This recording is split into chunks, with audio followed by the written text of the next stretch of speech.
ശ്രീ ഗുരുഭ്യോ നമ. അമ്മയെ പരിചരിക്കുന്ന ഒരു സാധക. ഒരിക്കൽ അമ്മ അവരുടെ ചായ ആവശ്യപ്പെട്ടു. അവർ ചായ കുടിക്കാറില്ല, ചായ ഉണ്ടാക്കാനും അറിയില്ല. പക്ഷെ അമ്മ പറഞ്ഞതല്ലേ, ഒരു വിധത്തിൽ ചായ തയ്യാറാക്കി കൊണ്ടുവന്നു. പക്ഷെ അപ്പോൾ തിരക്കുള്ളതുകൊണ്ട് അമ്മ കുടിച്ചില്ല. സമയം കുറേ കഴിഞ്ഞു, ചായ തണുത്തു. വീണ്ടും അമ്മ ചായ ചോദിച്ചു.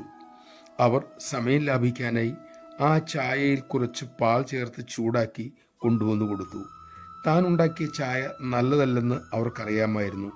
പക്ഷേ പുതിയതായി ചായ ഉണ്ടാക്കാൻ പോയാൽ സമയം വീണ്ടും പോകും, അപ്പോൾ അമ്മ കുടിച്ചില്ലെങ്കിലോ എന്ന് കരുതിയാണ് അത് ചെയ്തത്. എങ്കിലും അമ്മ സ്വീകരിക്കും എന്ന് നിഷ്കളങ്കതയോടെ അവർ വിശ്വസിച്ചു. അവർ അമ്മയ്ക്ക് ചായ കൊടുത്തു. അമ്മ അത് സ്വീകരിച്ചു, കുടിച്ചു. പിന്നെ പറഞ്ഞു, വളരെ നന്നായിട്ടുണ്ട്. ഉള്ളിൽ ഭയന്നു നിൽക്കുന്ന അവരുടെ മനസ്സിൽ അത് അമൃതമഴയായി മാറി. നമഃശിവായ. സദ്ഗുരു ശിഷ്യന്റെ തലത്തിലേക്ക് താഴ്ന്നു വന്ന് പടിപടിപടിയായി ശിക്ഷണ രീതികളിൽ മാറ്റങ്ങൾ മെല്ലെ മെല്ലെ വരുത്തി ആ ജീവനെ ഉദ്ധരിക്കുന്നു. ഗുരുനാഥയുടെ സങ്കല്പത്തിനൊപ്പം നിന്നുകൊടുക്കാൻ നമുക്ക് കഴിയണം. അതിനുള്ള ശക്തിയും വിവേകവും അമ്മ തന്നെ നമ്മിൽ ചുരിയട്ടെ.